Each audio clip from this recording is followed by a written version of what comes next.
লালু নামে এক লোকের হোটেল ছিল। সেখানে শুধু চিকেন ভাত পাওয়া যেত।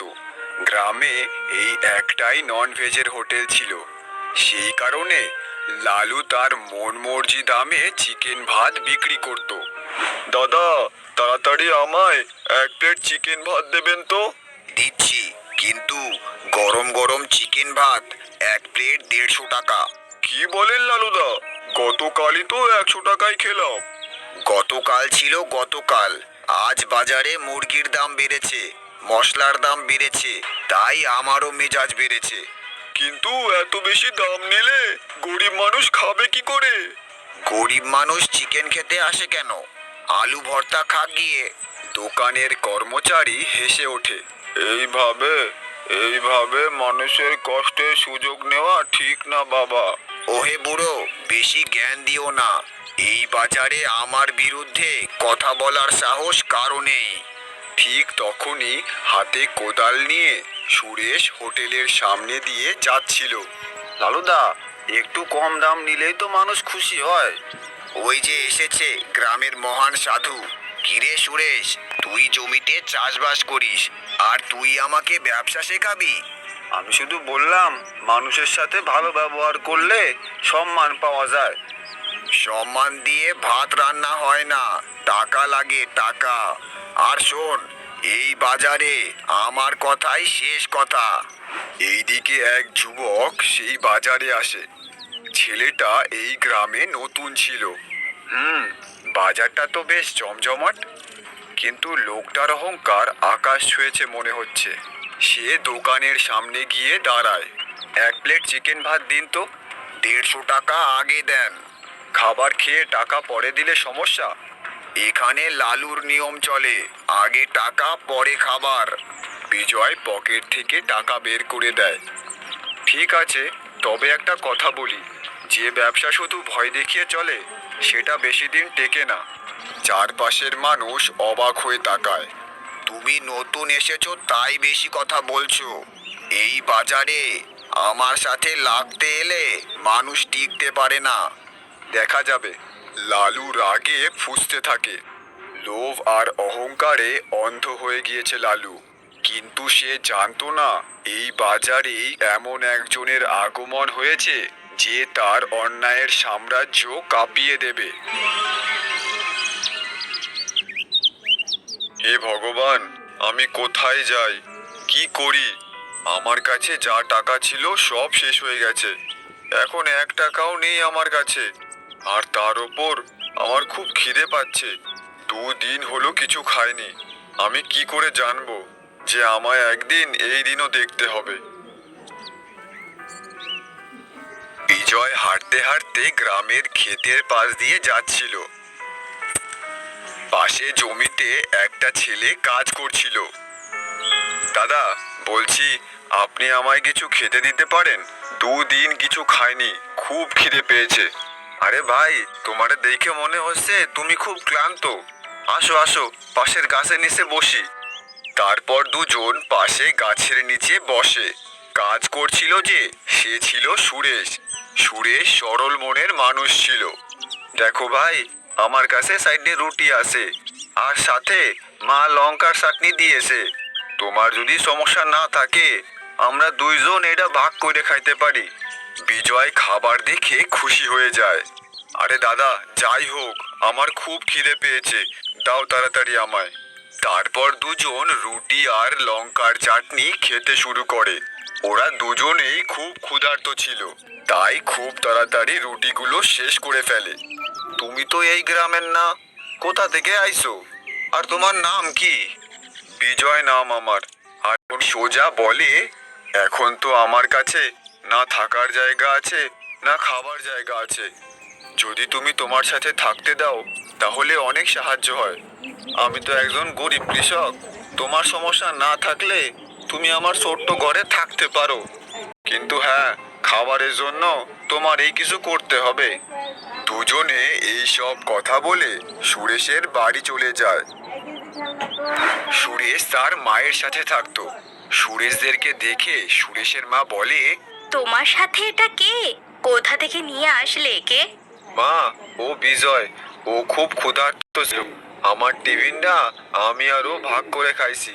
ওর কোনো থাকার জায়গা নাই, তাই আমি ওরে আমাদের বাড়িতে নিয়ে আসলাম। এটা তো ঠিক আছে বাবা, কিন্তু আমাদের কাছে আমাদেরই খাবারের টাকা নেই। আমরা অন্য কাউকে কি করে খাওয়াবো? মা, একজন অতিথি আইছে, তার সামনে এরম বইল না। বিজয় তাদের কথা শুনে বুঝতে পারে যে তাদের পরিস্থিতি খুব খারাপ ছিল। মা, আমরা বাজারের দিকে ঘুরে আসি। তারপর সুরেশ আর বিজয় বাইরে বেরিয়ে যায়। সুরেশ ভাই, তোমার মা এরকম কেন বলছিল? যদি তোমার টাকার এতই সমস্যা, তাহলে তুমি চাষবাস কেন করছো? ভাই কি বলবো আর, এক সময় আমার মায়ের খুব শরীর খারাপ হয়েছিল, যার জন্য আমি গ্রামের প্রধানের কাছ থেকে কিছু টাকা ধার নিছিলাম। তারপর আমি ওই টাকা শোধ করতে পারি নাই, তাই আমি ওনার খেতে কাজ করতেছি।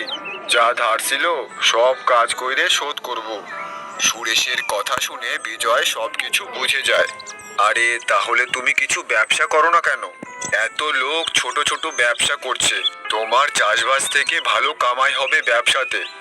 আমার কাছে এত টাকা নাই, যা টাকা কামাই করি তার বেশিরভাগটাই প্রধান নিয়ে নেয়, আর যা টাকা বাইসে থাকে সেই দিয়ে আমার আর আমার মায়ের কোনো রকমে পেটটা চলে। তারপর দুজনে গ্রামে ঘুরতে থাকে। তারা বাজারে যায়। বাজারে অনেক খাবারের দোকান ছিল, কিন্তু সব থেকে বেশি ভিড় লালুর হোটেলেই ছিল, কেননা লালু একাই চিকেন কারি বিক্রি করত। আরে সুরেশ, এত খাবারের দোকান দেখলাম, কোথাও এত ভিড় ছিল না, ওইখানে এত ভিড় কেন? ওখানে কি বেচছে যার জন্য এত ভিড়? এটা তো লালুর হোটেল। লালু আমাদের গ্রামের খুব অহংকারী এক লোক, ও একাই চিকেন ভাত বিক্রি করে, এই জন্যই লোকেদের ভিড় সব সময় থাকে ওর হোটেলে। আরে গ্রামবাসীদের চিকেন যখন এতই ভালো লাগে, তাহলে অন্য কেউ চিকেনের হোটেল কেন খুলছে না? কি কইরে খুলবে? ওই যে লালু, ও শয়তান লোক। যদি কেউ সাহস কইরে চিকেন বা মটনের হোটেল খোলে, তাইলে ও কিছু না কিছু কইরে সেটা বন্ধ কইরেই দেয়। দুজনে এইরকম কথা বলে সেখান থেকে চলে যায়। তারপর তারা বাড়ি ফিরে আসে। রাতে যখন তারা খাবার খাচ্ছিল, শোন বাবা, মাস হতে চললো, কাল কিছু টাকা প্রধানের কাছ থেকে নিয়ে আসিস। ঠিক আছে মা, আর কিছু টাকা চেয়ে নেব ওনার থেকে।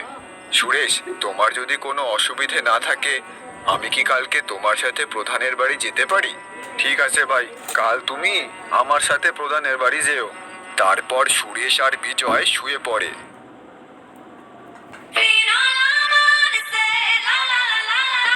পরদিন সকাল, লালুর দোকানে ভিড় ছিল, লোকেরা মজা নিয়ে চিকেন কারি খাচ্ছে। দাদা, চিকেন ভাত খাওয়ার পর যদি চাটনি পাঁপড় থাকতো, তাহলে ব্যাপারটা পুরো জমে যেত। এ কি, এটা বাড়ি পেয়েছেন নাকি? একে তো 150 টাকায় চিকেন ভাত খাওয়াচ্ছি, তার উপর চাটনি পাঁপড় চাইছেন? এইদিকে সুরেশ আর বিজয় প্রধানের বাড়ি রওনা করেছে। এসো এসো সুরেশ, কি ব্যাপার? ক্ষেতের সব কাজ ঠিকঠাক হচ্ছে তো? হ্যাঁ প্রধান মশাই, কাজ ঠিকঠাক চলতেছে। আমি বলতে আসলাম যে এই মাসে কিছু টাকা যদি পাওয়া যেত। একে তো তুমি আমার থেকে টাকা ধার নিয়ে রেখেছো, আর তুমি যা কাজ করো তাতে তো আমার টাকা শোধ হবে না, আর তুমি আরো টাকা চাইছো।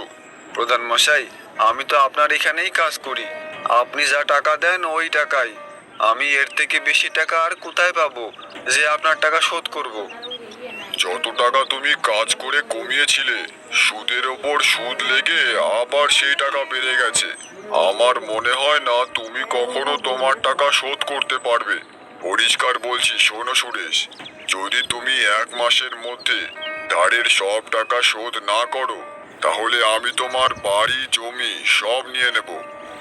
প্রধান মশাই, আমায় ক্ষমা করুন, আমি এত তাড়াতাড়ি আপনার টাকা কি কইরে শোধ করব?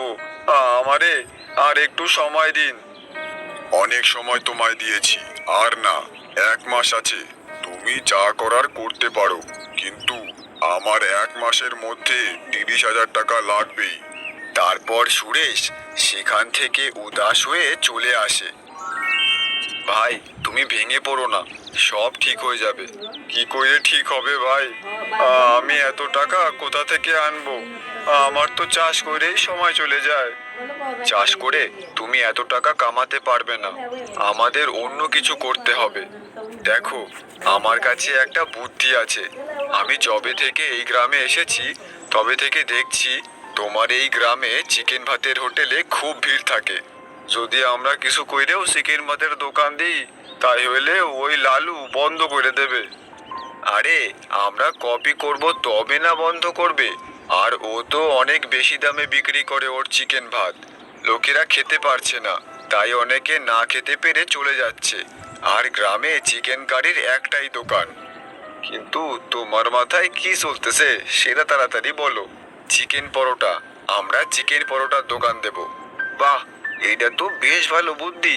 চিকেন পরোটা, গ্রামবাসীরা এত চিকেন খায়, এখন যদি আমাদের দোকানও হয় তাহলে আমরাও ভালো কামাই করব আর তাড়াতাড়ি প্রধানের সব টাকা শোধ করতে পারবো।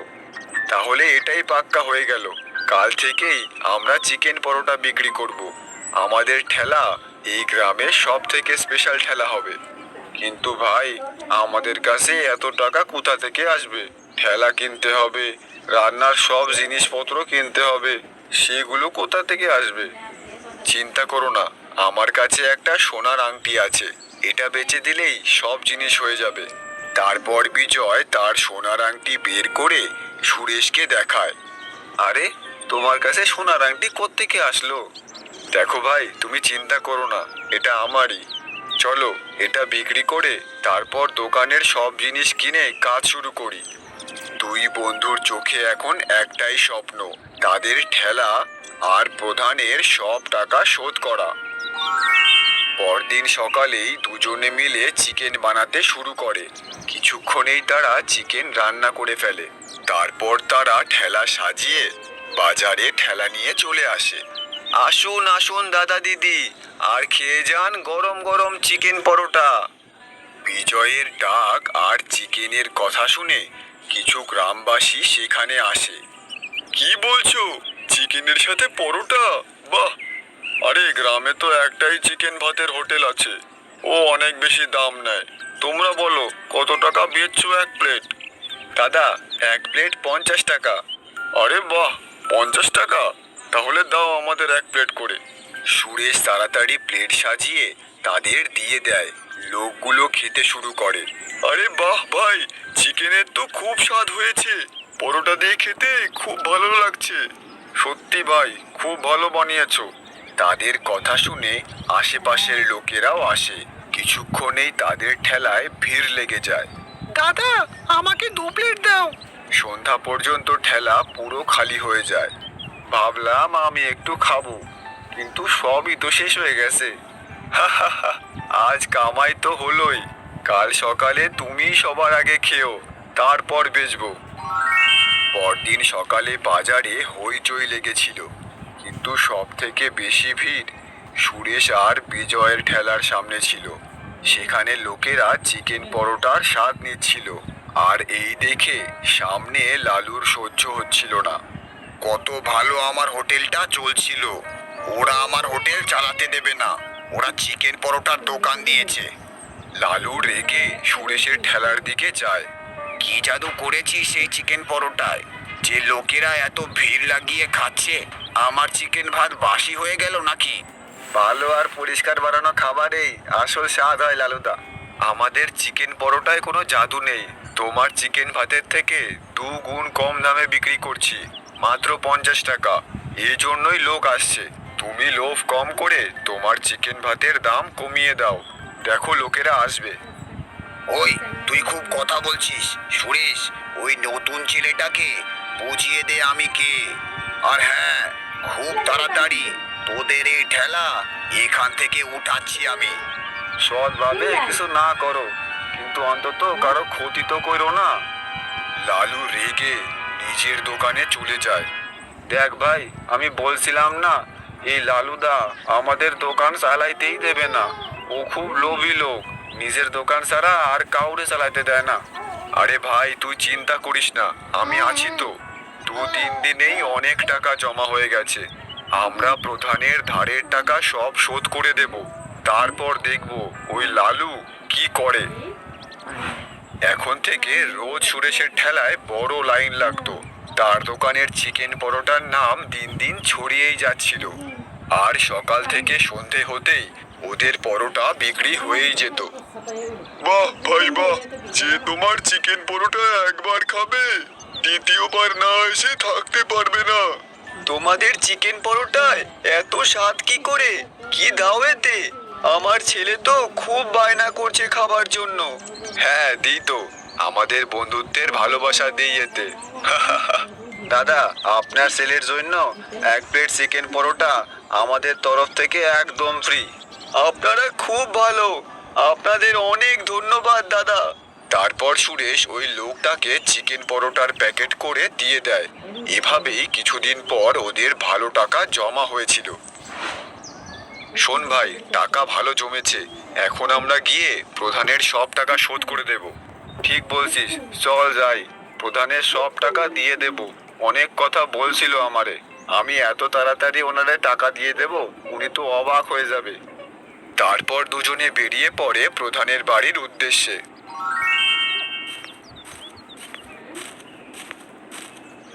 এসো সুরেশ আর বিজয়, তোমাদের দুজনের চিকেন পরোটার ব্যাপারে অনেক শুনেছি।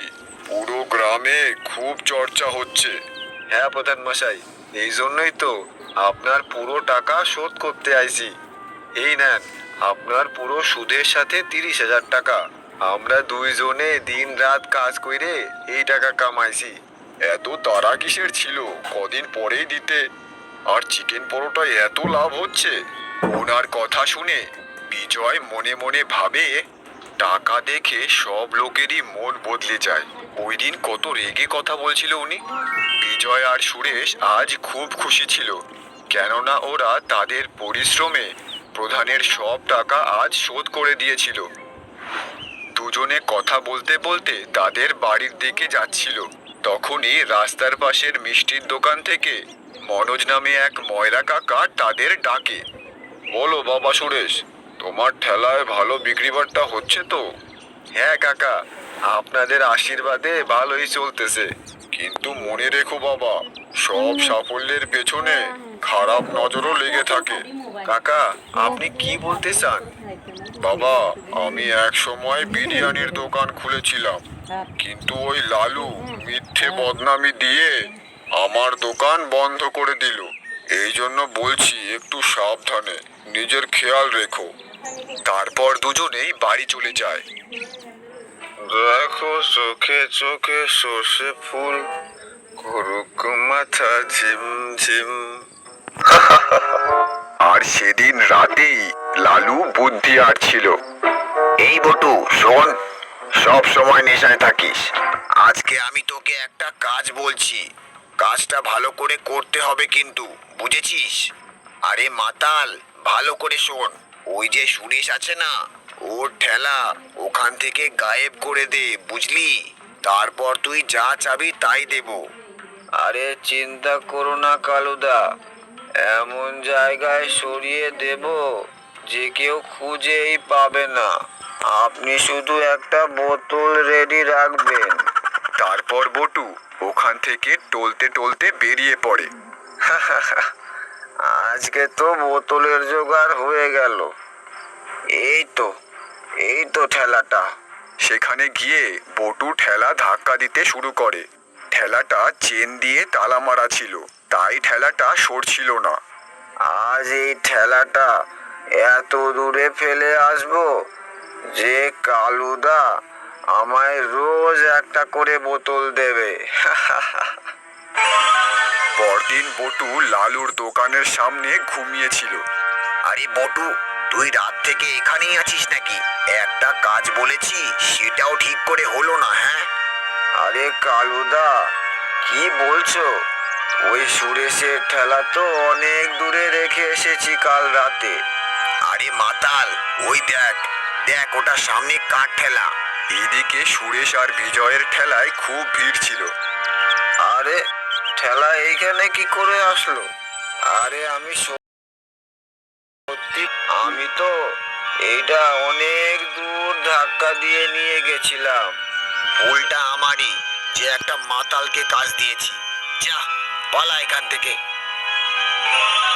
একদিন রাতে বাজারের সব দোকান যখন বন্ধ হয়ে গেছে তখন লালু অপেক্ষায় ছিল বাজার ফাঁকা হওয়ার।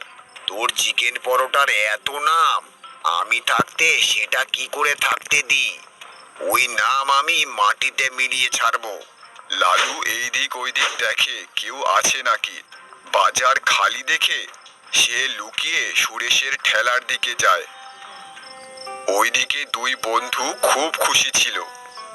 এইরকমই চলতে থাকলে তাইলে আমরা আমাদের একটা হোটেল খুলে নেব, আর হোটেলের সামনে বড় করে নাম হবে সুরেশ আর বিজয়ের চিকেন পরোটা। দেখ ভাই, দোকান চলে আর না চলে, কিন্তু কখনো মনে লোভ আসতে দিবি না। দোকান সব সময় পরিশ্রম আর সততার সাথে চলে।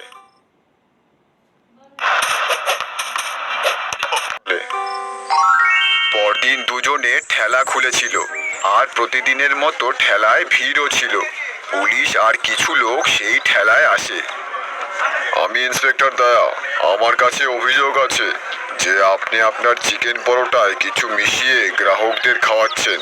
কি বলছেন স্যার, এমন কি হলো?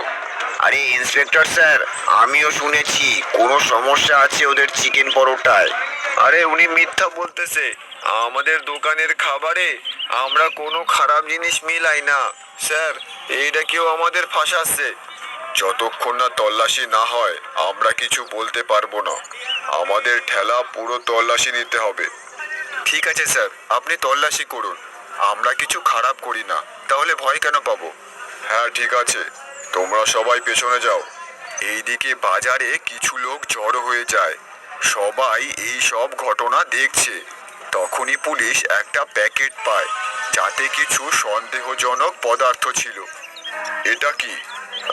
আমরা জানি না স্যার, এইটা এখানে কি করে আসলো? ও, এবার বুঝতে পারলাম, এই জন্যই চিকেন পরোটার এত চল। দেখো দেখো গ্রামবাসী, এই দেখো। এইসব দেখে বিজয়ের খুব রাগ হয়। সে লালুর দিকে আঙুল দিয়ে বলে, তুমি খুব লোভী লোক, এগুলো সব তোমার চাল। কেননা তোমার হোটেল তো চলছে না। আরে চোরের জোর গলা, নিজেরা খাবারে ওষুধ মেশাচ্ছিস আর দোষ আমায় দিচ্ছিস। তাদের মধ্যে প্রধান দাঁড়িয়েছিল। সে বলে, হ্যাঁ ভাই, তাই ভাবি, এত টাকা এত তাড়াতাড়ি কি করে দিয়ে দিল? যার কাছে ফুটো করিয়ে ছিল না, সে নিজের ঠেলা খুলে ফেলেছে। আর ঠেলা খুলেই বেশি বিক্রির জন্য ওষুধ দিয়ে খাবার বিক্রি করছিলি। এইসব শুনে গ্রামবাসীরা নিজেদের মধ্যে আলোচনা করতে শুরু করে। তখনই হঠাৎ বিজয় বলে, আমি জানি কে এটা করেছে। হ্যাঁ, আপনি কি জানেন বলুন। ঠিক আছে, এখন আমার কাছে আর কোনো রাস্তা নেই। তারপর বিজয় তার পকেট থেকে একটা কার্ড বের করে আর পুলিশকে দিয়ে দেয়। পুলিশ ওই কার্ড দেখে অবাক হয়ে যায়। আরে, রয়্যাল হোটেলের মালিক বিজয় সিং? কি আপনি শেখর সিং এর ছেলে? বিজয় ভাই, সত্যিই তুই হোটেলের মালিক? হ্যাঁ। এইসব শুনে গ্রামের লোকেরা অবাক হয়ে যায়। সব থেকে বেশি তো সুরেশ অবাক হয়েছিল, কেননা এত বড় হোটেলের মালিক এই গ্রামে এসে ঠেলায় কেন কাজ করছে? ও মিথ্যে বলছে, না হলে ও গ্রামে এসে ঠেলা কেন লাগাবে? ও নকল কার্ড বানিয়ে এনেছে। হঠাৎ তখনই গ্রামে এক গাড়ি আসে। সেই গাড়ি থেকে বের হয় এক লোক। উনি ছিল শেখর সিং। ওনাকে দেখে সবাই অবাক হয়ে যায়। আরে স্যার, আপনি এখানে? বাবা, তুমি এখানে? বিজয় বাবা, তোর সময় শেষ হয়ে গেছে। এখন তুই এসে আমাদের হোটেল সামলাতে পারিস। বাবা, আমি আর একদিন এখানে থাকতে চাই। এখানে কিছু কাজ বাকি আছে, সেগুলো সেরে আমি পরদিন বাড়ি ফিরবো। ঠিক আছে বাবা, কিন্তু তাড়াতাড়ি আসিস। এই বলে শেখর সিং চলে যায়। এখন সবাই বিজয়কে বিশ্বাস করে যে সে সত্যিই বলছিল। স্যার, বলতে পারবেন এই প্যাকেটে কি আছে? এটা একটা নেশার ওষুধ। এটা খাবারে মিলিয়ে খেলে সেই লোকের ওই খাবারের নেশা হয়ে যাবে। আমি সন্দেহ না, পুরো নিশ্চিতের সাথে বলছি, এটা লালুই করেছে। আগে গ্রামে আরো চিকেন মটনের হোটেল খুলেছিল, সেগুলোও এইভাবেই বন্ধ করেছে ও। এটা মিথ্যে বলছে, এতে আমার কোনো হাত নেই। তুমি কি ভাবো এত বড় হোটেলের মালিক একটা ঠেলা চালাচ্ছে, সেটাই ওষুধ মিশিয়ে বিক্রি করবে? পুলিশ লালুর কথা না শুনে তাকে ধরে নিয়ে যায়। আর এইদিকে সুরেশ এটা ভাবছিল যে বিজয় কেন তার সাথে কাজ করছিল। বিজয়, তুই এত বড় হোটেলের মালিক হয়ে আমার সাথে কাজ কেন করতেছিলি? আরে আমার বাবা অনেক সরল আর উচ্চ মনস্ক মনের মানুষ। ওনার মনে হয়েছে আমি যদি হোটেলের মালিক হয়ে যাই, হোটেল আমি চালাতে পারবো না। এই জন্যই উনি আমার 1 মাসের পরীক্ষা নিল। এখন তুই চিন্তা করিস না, আমি তোর জন্য একটা হোটেল খুলেই এই গ্রাম থেকে যাব। এই জন্যই আমি এখনো আছি। এখন সুরেশ সব বুঝতে পারে। তারপর সে খুশি হয়ে যায়। তারপর গ্রামে বিজয় তাকে এক বড় হোটেল খুলে দেয়।